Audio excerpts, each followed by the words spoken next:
Okay, picking up from the last video, let's talk now about this measured wage advantage. The pure wage advantage would be the advantage that the union actually creates through their negotiations.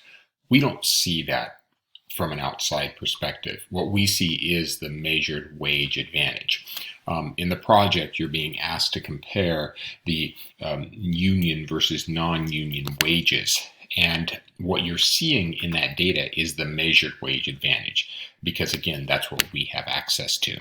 The measured wage advantage rose in the late 1970s as union wages were protected from inflation with cost of living adjustments, while non-union wages were not. Union work is contract work.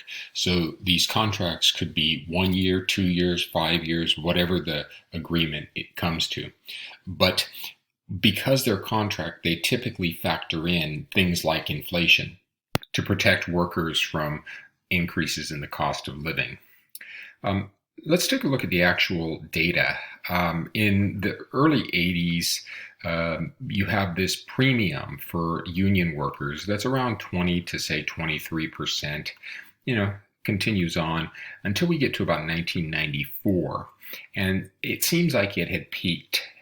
At that point, we see this precipitous decline all the way to what would continue to be the present, where the union wage premium has dropped from the 20s down to the teens.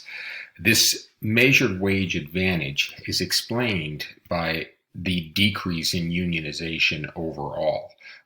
If unions are not as ubiquitous as they used to be, then we would expect their ability to create a wage advantage might be lessened. The union wage advantage is going to be different depending upon who you look at. It's going to be higher for people like construction workers, black males, blue-collar workers, and less educated workers. These people and industries oftentimes have more unionization. Unions often have more influence in these areas, and therefore the advantage is sometimes higher. The union wage advantage is also greater when we have a recession, because again, union is contract labor, meaning that those benefits are not likely to drop during a recession as quickly as would the benefits for non-union labor, that is non-contractual. Unions and fringe benefits. Union workers generally have more fringe benefits. It's not just higher wages, it's these other benefits. Higher wages may allow for greater diversification of compensation. The theory here is that if unions are able to negotiate higher wages, that some people might want to take those higher wages in the form of fringe benefits. Workers' preferences may be expressed through collective influence.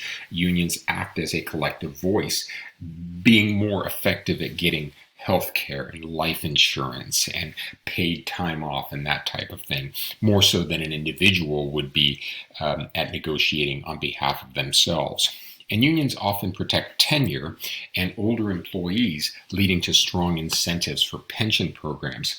Usually the biggest fringe benefit one gets from their company is their pension plan. And since unions tend to have more longevity among the workers, then you would expect that to be a bigger part of the compensation. It's not all positive when it comes to unions. Unions do bring about higher wages and better fringe benefits, but that often comes at the expense of things like restrictive work rules. Unions may impose rules that decrease efficiency or productivity. What we saw previously of feather bedding, making that job more comfortable by forcing more labor to do a job than is otherwise necessary.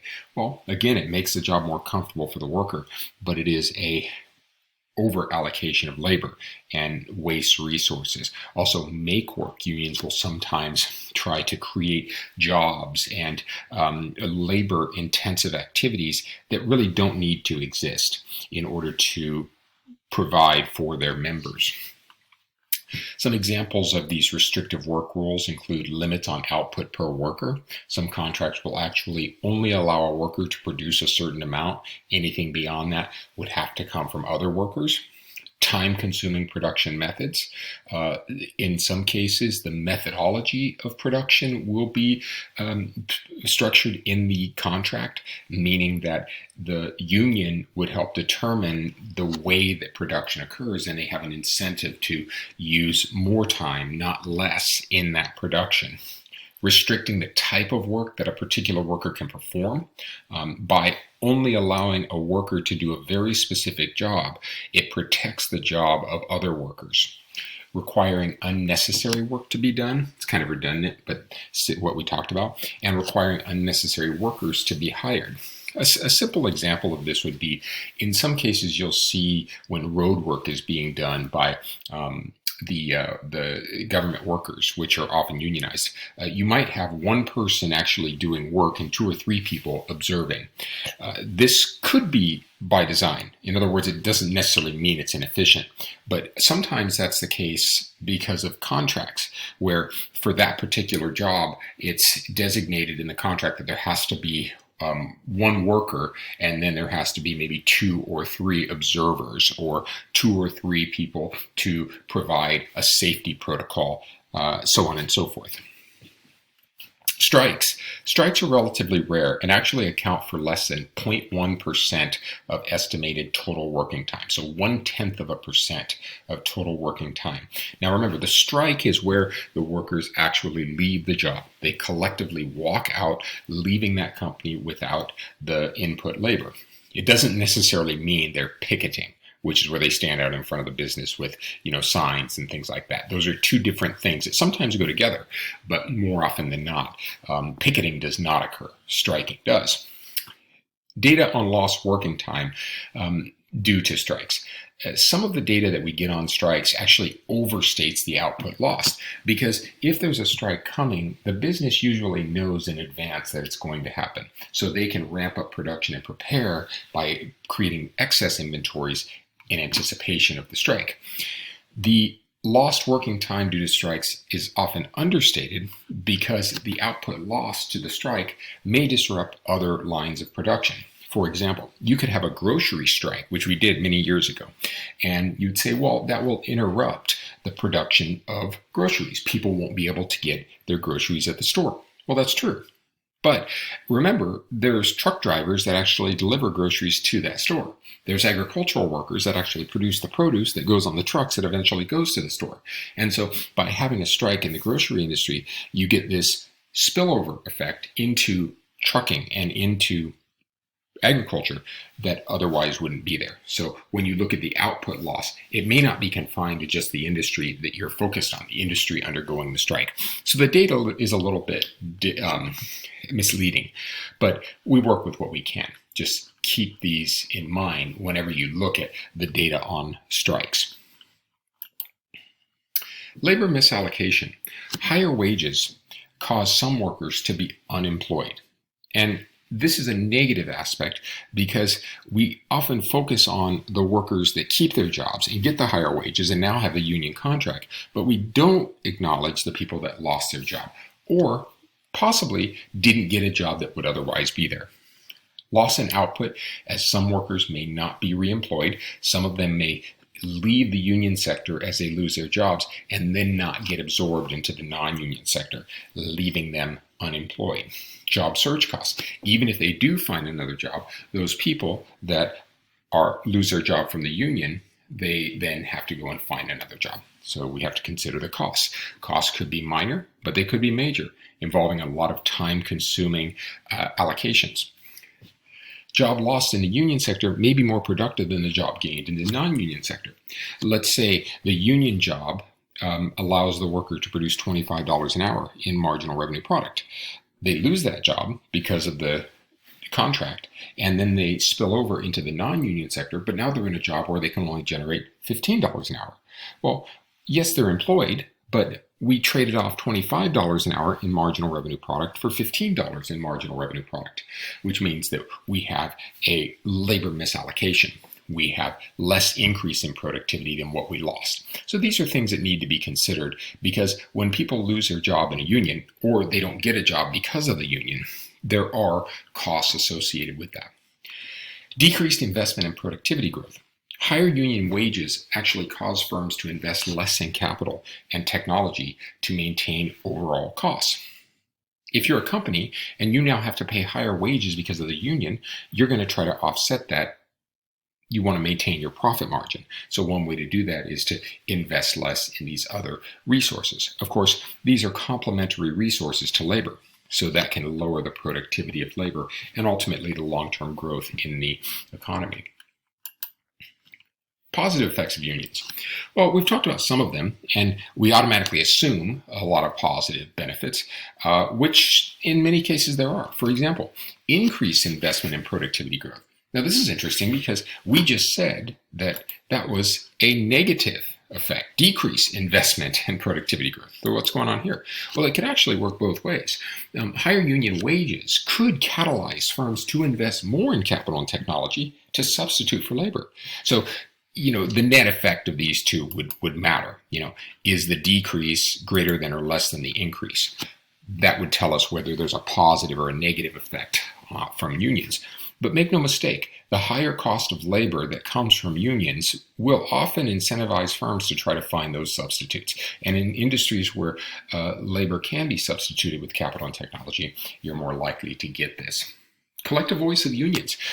Unions may be better suited to represent their members' interests. In addition to negotiating better benefits and pensions and wages and all that type of stuff, they may also be a better platform for the workers to resolve disputes, improving morale and productivity. It's almost like a human resources department on top of the one the company has. People that are part of unions, they can go to the human resource department for their company to get any grievance rectified, or they can go to the union, or both. So they have this other source to represent them. Shock effect. Because of the higher wages, managers of companies may be shocked into finding ways to improve efficiencies. And that's counter to what we said previously, that unions tend to create some inefficiency, right, through this misallocation. Well, here, they could actually improve efficiency if the firm has to work harder now to survive from the higher wages. Lower turnover. This is a big one that unions will promote. They'll say that by giving people a contract, by giving them this, representation, that it increases the workers' experience, it increases their longevity, it increases their productivity. That makes the company more willing to invest in them. The seniority protection would allow them to not worry about mentoring younger workers. Sometimes people get older, they say, I don't want to mentor this young person, teach them everything I know so they can take my job. Well, union protections will often prevent that young person from taking their job. So they're more willing to share their information. Remember, every company has to have some sort of training system, and it's the older senior employees that provide that knowledge base for the incoming younger workers. So we need them to be able to provide it. Unions might provide an environment that's more fertile for that. And then finally, unions affect income inequality. They decrease inequality in three ways. They equalize wages within a firm, they equalize wages across firms, and they equalize wages of white and blue-collar workers. More specifically, they equalize wages within firms by tying the pay to the job, not the workers. Outside of unions, you could have two people that have the exact same job, but one makes more than the other. That doesn't happen when you have unions because it's tied to the contract, which is tied to the job. They also tend to seek absolute dollar changes. So if somebody makes $20 an hour and they get a dollar raise, that's a larger percentage than if somebody makes $30 and gets a dollar raise, thus reducing the gap between higher income workers and lower income workers. They do the same thing across firms. If they're able to negotiate within an industry, they may be able to standardize wage rates in that industry as a whole. And they also do this by representing primarily blue-collar workers. White-collar workers are not likely to be unionized, meaning they decrease the gap between these two. Unions do increase inequality, though. We already talked about it through the spillover effect by lowering the wages of non-union workers and by lowering or increasing the wages of skilled blue-collar workers relative to unskilled blue-collar workers. The net effect is what matters. All right, that's it, guys. If you have questions, please let me know.